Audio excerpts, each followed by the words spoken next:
बड़े ही हर्ष का विषय है कि प्रधानमंत्री नरेंद्र जी मोदी देश भर के छात्रों के भविष्य के लिए परीक्षा पर चर्चा करने का एक कार्यक्रम 27 जनवरी को मना रहे हैं। पूरे देश भर में इस कार्यक्रम के निमित्त तैयारी चल रही है। आज भी हमारे सांसद महोदय और उनकी पूरी टीम की ओर से उदयपुर के 12 विद्यालयों में चित्रकला प्रतियोगिता के माध्यम से इस कार्य को आगाज किया गया है। इस सभी का यहाँ पर प्रेस वार्ता में सांसद महोदय की तरफ से मैं आपका हार्दिक स्वागत अभिनंदन करता हूँ।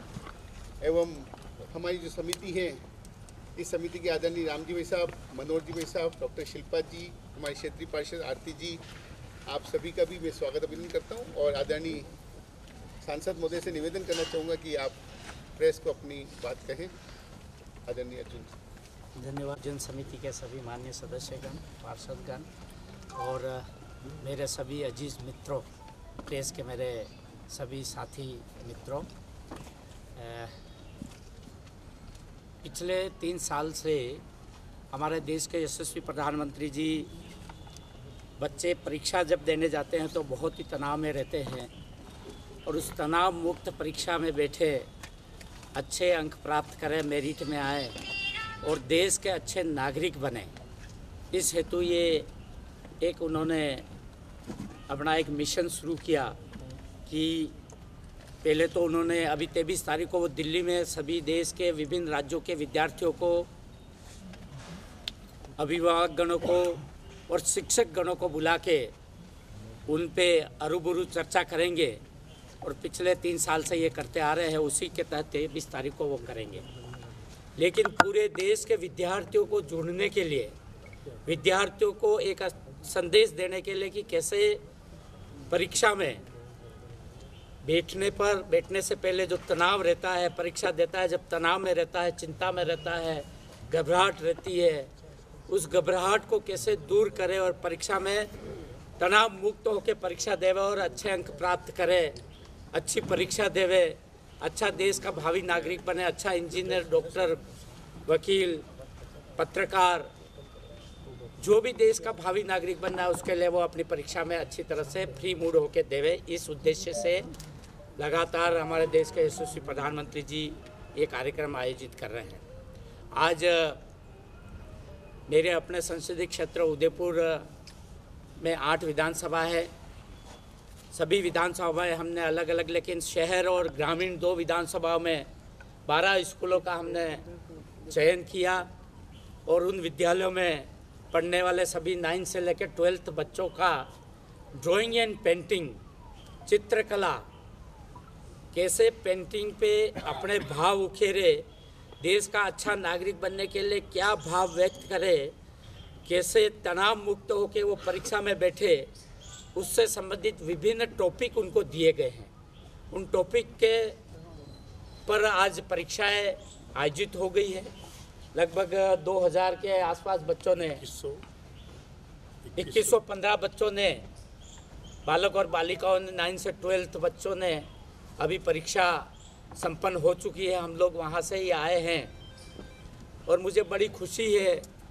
हमने बच्चों को भी आह्वान किया है और आपके माध्यम से भी आह्वान करना चाहते हैं कि हमारे बच्चे, उदयपुर संसदीय क्षेत्र के हमारे बच्चे कोई न कोई ऐसा प्रश्न देश के प्रधानमंत्री जी के सामने रखें कि जो भी उनके मन में आए, जो उन्होंने चित्रकारी में दिखाया या उनके मन में जो कुछ भी प्रश्न, उदाहरण के लिए एक चाय बेचने वाला आदमी, बच्चा आगे बढ़ के देश में देश का मुख्यमंत्री राज्य का और फिर देश का प्रधानमंत्री कैसे बना, आखिर कोई न कोई परिकल्पना, आखिर कोई न कोई सपना देखा होगा बच्चों ने, उन्होंने उस जमाने में, तब जाके आज देश के और विश्व के एक लीडर के रूप में वो उभरे हैं। आप लोग भी, आपने स्कूल से लेके अब तक आपने बहुत सारे सपने देखे और आज अच्छी पत्रकारिता में आप लोग आगे आए और उस जज्बातों को, उस यथार्थ को आप देश के जनता को बता रहे हैं। इस जनता में अच्छा क्या हो रहा है, खराब क्या हो रहा है, गलत क्या हो रहा है, सही क्या हो रहा है, अच्छा कौन है, गलत कौन है और क्या आम आदमी के लिए क्या होना चाहिए, ये सब चीज़ें आप अपने प्रेस के माध्यम से आप जनता को बता रहे हैं। चर्चा का कार्यक्रम देश के प्रधानमंत्री जी ने किया है और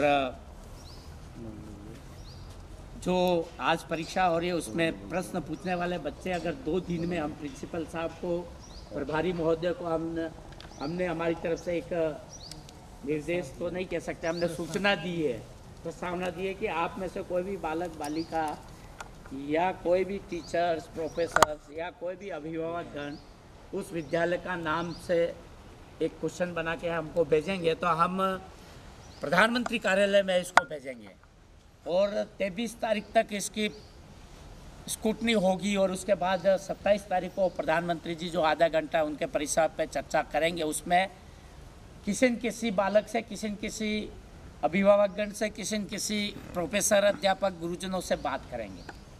पहले हमारा सौभाग्य है, क्योंकि मुझे ये सौभाग्य सबसे पहले 2017 में मिला। वर्चुअल जो बात कहने का मौका मुझे जयपुर में देश के प्रधानमंत्री से 4 सांसदों से शुरू किया था और कोविड काल आ गया तो पूरे देश के लोगों से, विश्व के लोगों से हम सब लोग एक दूसरे को वर्चुअल माध्यम से ये काम कर रहे हैं। तो आज वो 27 तारीख को जो करेंगे, वर्चुअल संवाद करेंगे, बात करेंगे, परिसर पे चर्चा करेंगे।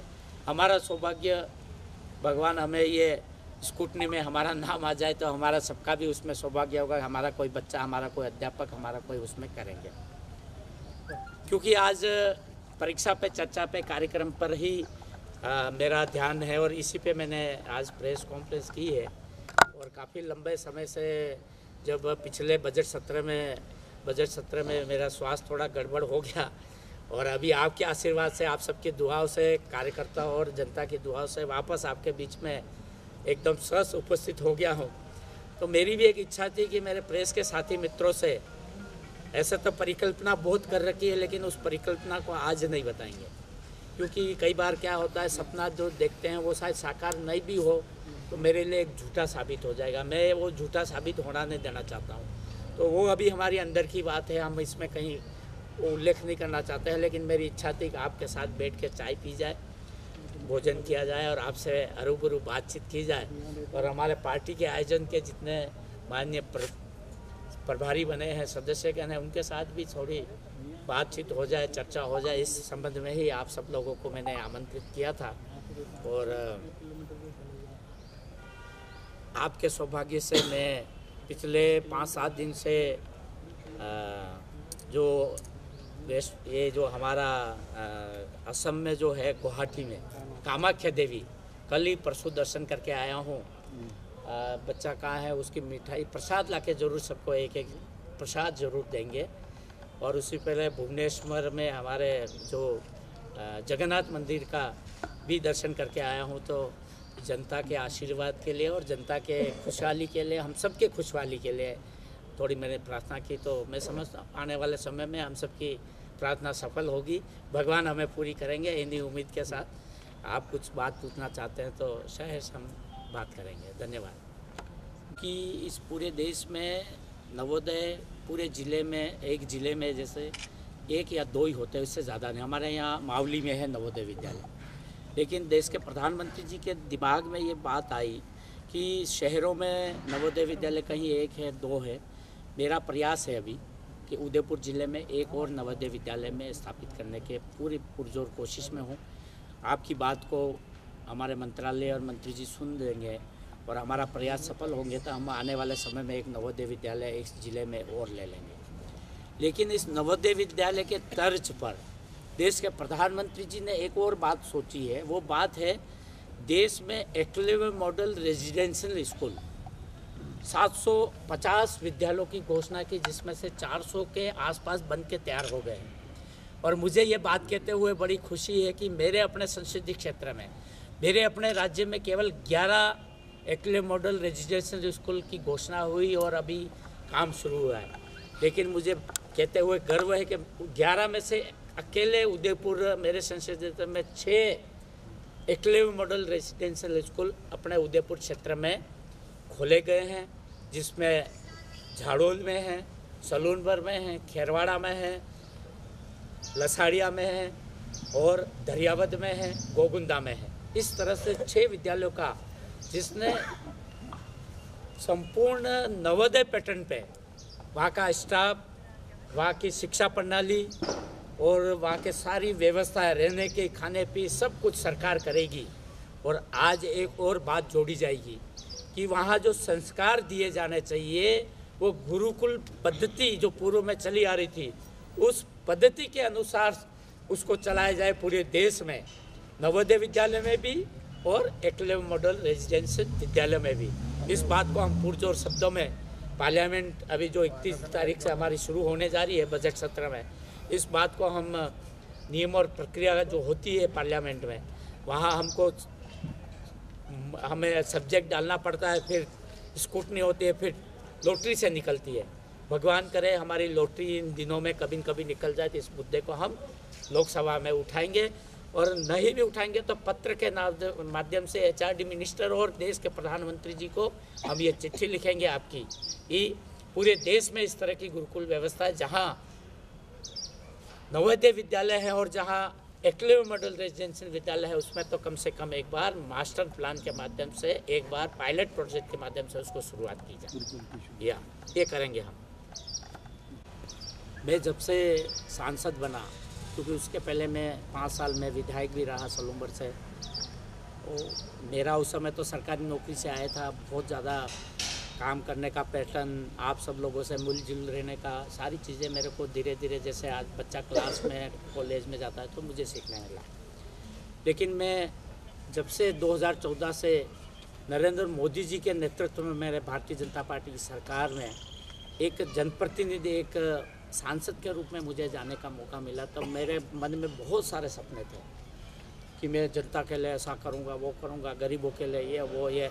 लेकिन उनमें से विकास के कुछ काम मैं आपको बता सकता हूँ। ऐसा मेरे पास हज़ारों हैं, किताब बना रखी है। लेकिन मैं एक जो मुद्दा था बहुत ही पुराना, जो उदयपुर से अहमदाबाद को ब्रॉड गेज से जोड़ना, वहाँ पे ट्रेन चालू करना, यहाँ जो हमारा ये पूरा उदयपुर एक टूरिस्ट शहर के रूप में जाना जाता है, और ज़्यादा से ज़्यादा हम सब लोग, आप प्रेस के साथी है, मैं एक पॉलिटिक्स में काम करता हूँ, कोई अध्यापक, कोई पार्षद, कोई क्या, लेकिन हमारे सबकी रोजी रोटी उस आने वाले टूरिस्ट पे डिपेंड करती है, एक रोज़गार पे डिपेंड करती है। तो ब्रॉड गेज बनना, कई लोगों के दिमाग में ब्रॉड गेज से क्या हो गया, लेकिन ये बहुत बड़ा काम हुआ है कि इससे कितने लोगों को रोज़गार मिलेगा, कितने लोग रोज़गार से जुड़ेंगे, कितने लोगों को आने जाने में सुविधा मिलेगी, कितने लोगों को बसों में, सब लोग तो हवाई जहाज़ में जा नहीं सकते हैं, तो सब कैसे इस ट्रेन से जावे और कैसे अपने सुविधाजनक यात्रा पूरी करे।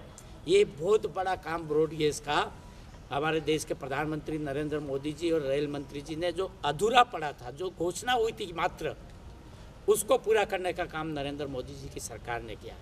इसके साथ साथ ये जितने भी आप बाईपास देख रहे हैं, जो नेशनल हाईवेज देख रहे हैं, उदयपुर से लेके झाड़ोल फलासिया का एक 58E का रोड देख रहे हैं, यानी कि जितने रोडों का विस्तार, आप अभी यहाँ से चले जाइए नाथद्वारा के बाद भिलवाड़ा जाओ या ब्यावर होके अजमेर निकल जाओ, ये जितना भी रोडों का विकास, ये पूर्व प्रधानमंत्री अटल बिहारी जी का एक सपना था और उन्होंने जो करके दिखाया, प्रधानमंत्री सड़क योजना, ये उन्होंने, देखो ऐसे तो देश में बहुत लोगों ने राज किया, मैं ये नहीं कह रहा हूँ कि जिन्होंने राज किया उन्होंने कुछ नहीं किया, उन्होंने बहुत कुछ किया, लेकिन मैं उदाहरण के तौर पे बता रहा हूँ कि देश के प्रधानमंत्री पूर्व अटल बिहारी जी की वाजपेयी में दिमाग आया कि कैसे जो एक वोटों के आधार की राजनीति होती थी। मैं आज बीजेपी का सांसद, इसका मतलब ये नहीं है कि मैं बीजेपी के लोगों से ही बात करूँगा, बीजेपी के लोगों को ही काम कराऊँगा, बीजेपी के स्कूल के बच्चों के साथ परीक्षा करूँगा, उनसे मेरा संवाद होगा, ये नहीं, मैं उन तमाम बच्चों के साथ, देश में, इस राज्य में, इस शहर में, इस जगह रहने वाले सब बच्चों के साथ बात करके, तो इसी को लेके उन्होंने पूरे देश में एक प्रधानमंत्री सड़क योजना निकाली। आज भी मेरे अपने शहर, अपने संसदीय क्षेत्र में 250 की आबादी का कोई भी राजस्व गांव सड़क से वंचित नहीं है, और मुझे कहते हुए खुशी है कि पूरे देश में जब वसुंधरा जी की सरकार थी, PWD मिनिस्टर ने और राज्य की सरकार ने पूरे देश में नंबर 1 की सड़कें बनाने के, ज़्यादा किलोमीटर सड़कें बनाना, क्वालिटी की सड़कें बनाना, गुणवत्ता की सड़कें बनाने का काम नंबर 1 रैंकिंग में अगर कोई प्रदेश आया तो राजस्थान आया। और सबसे ज़्यादा बजट 450 करोड़ का बजट अगर कहीं आया तो उदयपुर संसदीय क्षेत्र में बजट आया। ये बहुत बड़े सड़क के विस्तार, सड़क का विकास, सड़क का काम उस जमाने में हुआ है। ये बड़े बड़े विकास के काम, ये सब कुछ हो गया सर, लेकिन एक गरीब आदमी को क्या हो सकता है? ये बातें हमने बहुत करी, बहुत पहले पूर्व प्रधानमंत्री जी, मैं कोई आलोचना नहीं कर रहा हूँ, लेकिन घोषणा करते थे इंदिरा आवास मिलेगा। भाई कितने आवास अभी आप जाके ग्राम पंचायत में देख सकते हैं, कितने बन गए हैं, और बने हैं तो कितने लोग रह रहे हैं। ये पहला प्रधानमंत्री, उनके दिमाग में एक कल्पना आई कि ऐसा मकान बना के दो, कम से कम बेचारा है वो गरीब आदमी जिसके पास पक्का मकान नहीं है, उस पक्के मकान में वो रह सके। 1.5 लाख रुपये उन्होंने घोषणा करी, और आज 12.25 करोड़ आवास बन के तैयार हो रहे हैं पूरे देश में। सर ये कल्पना करना और साकार करना, घोषणा हो जाना और काम क्रियान्वित होकर बन जाना, ये बहुत बड़ी बात है। और ये हमारे देश के प्रधानमंत्री जी ने है। आनंद जी, आप तो हमें पहले विधानसभा में भी बहुत कवर करते थे, देखते थे और समाचार भिजवाते थे, लेकिन जो आज की तारीख में जो पार्लियामेंट में और देश की सरकार जो काम कर रही है, गरीब कल्याणकारी योजना, बता सकते हैं 80 करोड़ लोगों को 80 करोड़ निःशुल्क अनाज, 5 किलो अनाज देने का काम। हमारे यहाँ गेहूँ मिलता है, बाकी लोगों को चावल मिलती है, दाल मिलता है, जो जहाँ जो चलता है उस। और अब 81 करोड़ हो गया और अभी तक जारी है। कोविड काल में दुनिया में कोई नहीं कर सकता। विकसित राष्ट्र टीकाकरण का अभियान चलाकर जिस तरह से हम लोगों को कोविड से मुक्ति दिलाई है, ये आपकी, इसमें केवल अकेले प्रधानमंत्री जी का रोल नहीं है, इसमें आपका सबसे बड़ा रोल है। इसमें डॉक्टर और जो काम करने वाला सफाई कर्मी है उसका सबसे बड़ा रोल है। सभी लोगों का मिला जुला असर ये रहा कि हम आज दुनिया में सबसे ज़्यादा वैक्सीनेशन लगाकर नंबर 1 दुनिया में रहे। ये भी इस सरकार की उपलब्धि ही मानी जाएगी। तो पेपर लीक हो गए, कितना बालक की तैयारी, कितना बच्चे का तैयारियाँ, कितना पैसा, माँ बाप का एक सपना, बच्चा टीचर बनेगा, बच्चा और बड़ा अधिकारी बनेगा, वन रक्षक बनेगा, लेकिन परीक्षा, वो भी परीक्षा में पेपर लीक हो जाना। तो ये सब चीज़ें, इसलिए इसको कम करने के लिए, इसको नहीं हो, और कैसे कौशल विकास की शिक्षा प्राप्त करें, कैसे रोज़गार प्राप्त करने वाली शिक्षा प्राप्त करें, इसके न्यू एजुकेशन पॉलिसी में इसको लिया गया है।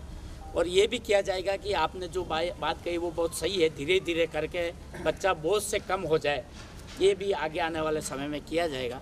बहुत अच्छी बात है। मैं आपके माध्यम से ये भी कहना चाहूँगा कि आपके मन में कोई ऐसा कोई रचनात्मक बात इस शिक्षा से संबंधित जुड़ी हुई कभी भी कोई किसी के दिमाग में आ जाए तो मुझे ज़रूर टेलीफोन करके या मेरे मेल पे डालें, तो हम इसको आगे पार्लियामेंट में हम संबंधित मंत्रालय में मंत्री जी को भी बताने का प्रयास करेंगे। जय हिंद, जय मेवाड़। प्लीज मेरे YouTube चैनल को सब्सक्राइब जरूर करें। Thank you.